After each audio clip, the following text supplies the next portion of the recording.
बाबा सिद्धेश्वर नाथ मंदिर मैनीमठ हरदा मिल्की में आज अंतिम सोमवारी को लेकर श्रद्धालुओं की भारी भीड़ उमड़ पड़ी।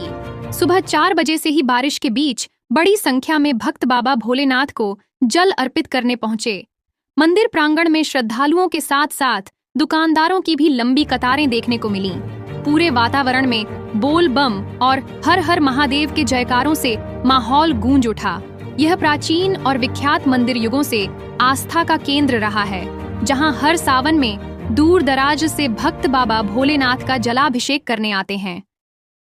यहाँ पर जो है सिद्धेश्वर बाबा अनंत काल से है आपरूपी मंदिर है। ये मैनीमठ हरदा मिल्की और मरंगा के दरमियान आता है। ये जो सिद्धेश्वर मंदिर है ये अनंत काल से आपरूपी है, विश्वकर्मा जी का बना हुआ है। ये किसी व्यक्ति का बनाया हुआ नहीं है, किसी को नहीं पता ये कब और कौन सी सदी में बना था। हम यहाँ सिद्धेश्वर मंदिर और माता दुर्गा का पुजारी हैं और आप देख ही रहे हैं कि यहाँ पर लाखों की संख्या में जो भक्त श्रद्धालु लोग हैं यहाँ पर भोलेनाथ को जल चढ़ा करके अपना आशीर्वाद प्राप्त कर रहे हैं। तो ये बहुत मनोकामना को पूर्ण करने वाले सिद्धेश्वर बाबा हैं। तो यहाँ पर और हमारे बाबा हैं, देखिए जो वो भी जप कर रहे हैं। आज सावन का लास्ट सोमवारी, इसमें क्या कुछ कहेंगे आप? पूर्णिमा कब है? क्या कहेंगे आप? तो इतना सुंदर आज सावन का लास्ट है, जो खेद हो रहा है। हम लोग को ऐसा हो रहा था कि सावन में और कम से कम एक सोमवारी होता तो बड़ा आनंद आ जाता, क्योंकि ये चौथा सोमवारी है और 9 तारीख को पूर्णिमा भी है, रक्षाबंधन 9 तारीख को है। तो मगर हम लोग को खुशी तो है ही, सोमवार है, मगर और भी सोच रहे थे कि 1-2 सोमवारी और होता काश। इस बार कितना सोमवारी हुआ? 4 सोमवारी हुआ था, 4 हुआ था। क्या नाम है? मेरा नाम मनमोहन ठाकुर है। मेरा घर हाँ यहीं रहता हूँ और मेरा जिला पूर्णिया है, घर बसंतपुर है। देवाधिदेव महादेव देवों में सबसे श्रेष्ठ माने गए हैं। सभी देवता उनका आदर भी करते हैं और उनके प्रति बहुत श्रद्धा विश्वास रखते। ये पृथ्वी पर जो कार्यक्रम चल रहा है देवताओं के द्वारा, इस सृष्टि को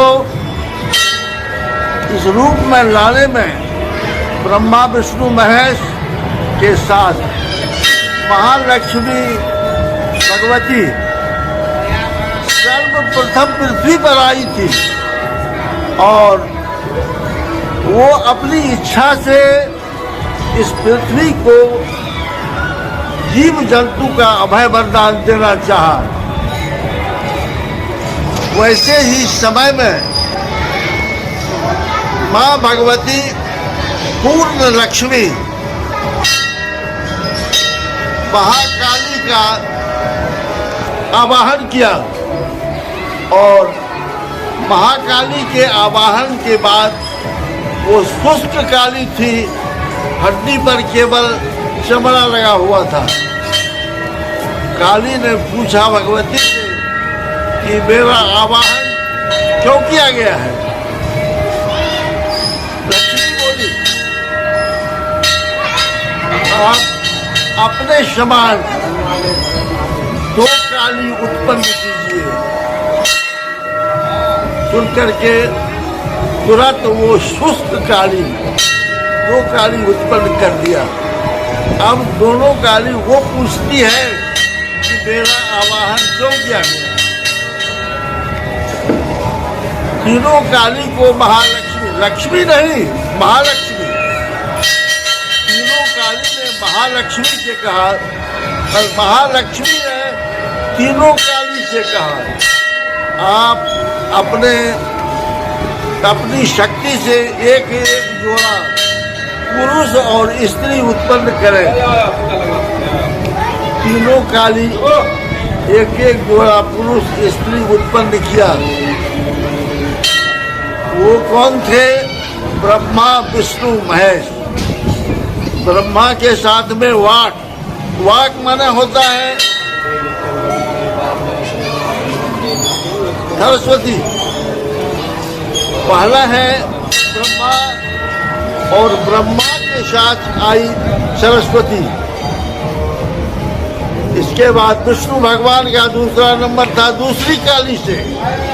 उस काली के समान के साथ में लक्ष्मी आई। ये महालक्ष्मी की का इतिहास ऊपर का है। लक्ष्मी आई विष्णु भगवान के साथ और शंभु महादेव के साथ में माँ भगवती पार्वती आई। तीनों ने पूछा कि मेरा कौन सा काम है। ब्रह्मा को बताया गया आप सृष्टिकर्ता रहेंगे। पृथ्वी पर जीव जंतु की सृष्टि की आवश्यकता है और आप सृष्टि करेंगे। और वाक जो है उसमें ज्ञान देगी, सरस्वती उसमें ज्ञान देगी। विधाता जगता ब्रह्मा सरस्वत्याः प्रवर्तकः। इसके बाद विष्णु भगवान की बारी आई तो विष्णु भगवान